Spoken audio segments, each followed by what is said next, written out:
पेशाब में प्रोटीन अगर लंबे समय तक आता रहता है तो एक किडनी जो रोगी है जिसको पेशाब से प्रोटीन आ रहा है उसका बॉडी वेट भी कम हो जाता है और आने वाले कुछ समय में उसकी किडनी के जो नेफ्रॉन्स हैं वो भी बहुत तेजी से डैमेज हो रहे होते हैं। तो आज हम जानेंगे कि क्या पतंजलि की रेनोग्रिड टैबलेट है वो पेशाब से प्रोटीन आने को कम करती है कि नहीं करती है और कैसे कम करती है ये भी जानेंगे और वीडियो के लास्ट में जानेंगे कि इसको लेना कैसे है, क्योंकि लेने का तरीका बहुत ज़्यादा ज़रूरी होता है।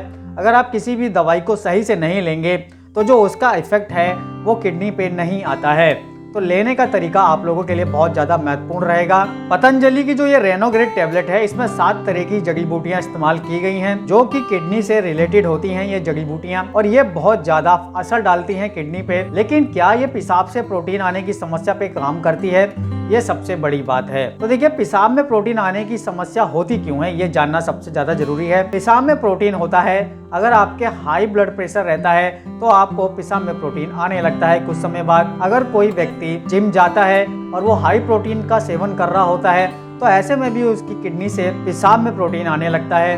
अगर कोई व्यक्ति है जिसको शुगर है, डायबिटिक है, तो ऐसे व्यक्ति के भी पेशाब से प्रोटीन शुरू हो जाता है। अगर कोई व्यक्ति लंबे समय से पेन किलर का इस्तेमाल कर रहा है तो ऐसे भी व्यक्ति के पेशाब से प्रोटीन आने लग जाता है। अगर कोई ऐसा व्यक्ति है जिसको किडनी के नेफ्रॉन से जुड़ी बीमारी है, जैसे नेफ्रोटिक सिंड्रोम है, MPGN है, तो ऐसे भी व्यक्ति के पेशाब से प्रोटीन बहुत आ रहा होता है। तो पेशाब से प्रोटीन आता क्यों है? पेशाब से प्रोटीन आता इसलिए है कि जब ब्लड आपके नेफ्रॉन्स में फिल्टर होने के लिए जाता है तो जो ब्लड के अंदर मौजूद प्रोटीन होता है उसको आपके नेफ्रॉन्स अच्छे से ब्लड में वापस फिल्टर करके नहीं पहुंचा पाते हैं, और जो बचा कुचा प्रोटीन होता है वो आपके यूरिन से बाहर चला जाता है। तो जिसकी वजह से एक किडनी रोगी की मसल्स भी कमजोर हो जाती हैं, उसको बहुत ज़्यादा थकान महसूस होती है, उसके शरीर में एनर्जी नहीं रहती है, उसके चेहरे पे सूजन आने लग जाती है, पेशाब में जलन होने लगती है और पेशाब में धात गिरने लगती है। इसको ठीक करने के लिए आपको सबसे पहले आपकी किडनी के नेफ्रॉन्स पे काम करना चाहिए। आपको डाइट है उसमें भी थोड़े बदलाव करने चाहिए। डाइट में आपको नमक का सेवन कम से कम करना है, तेल मसाले वाला खाना कम खाना है, कोल्ड ड्रिंक हो गई, तंबाकू हो गया, गुटखा हो गया, बीड़ी सिगरेट हो गई, इन सब का सेवन बिल्कुल भी नहीं करना है। नॉन वेज आइटम का सेवन ना करें, जैसे आप मटन ना खाएं, रेड मीट ना खाएं। आप जितना हो ज़्यादा हो सके उतना फिश का सेवन करें। फिश के अंदर बहुत तरह के न्यूट्रिशन वैल्यू पाई जाती है जो कि किडनी के लिए बहुत ज़्यादा फायदेमंद होती है। रेनोग्रिड टैबलेट जो होती है ये CKD के लिए बनाई गई है और ये किडनी की सभी बीमारियों पे काम करती है।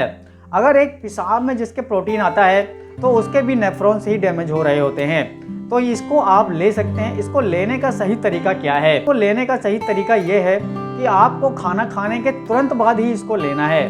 जैसे आपने सुबह का नाश्ता किया, गुनगुने पानी से आप एक टैबलेट ले। एक टैबलेट उसको लेनी है जिसका +1 +2 प्रोटीन आ रहा है। अगर किसी व्यक्ति का प्रोटीन ज़्यादा आ रहा है, जैसे +4 है, +3 है, +5 है, तो ऐसे व्यक्ति को 2 टैबलेट खानी चाहिए, क्योंकि ये एक टैबलेट 500 mg की होती है तो आपको 1000 mg लेना होता है।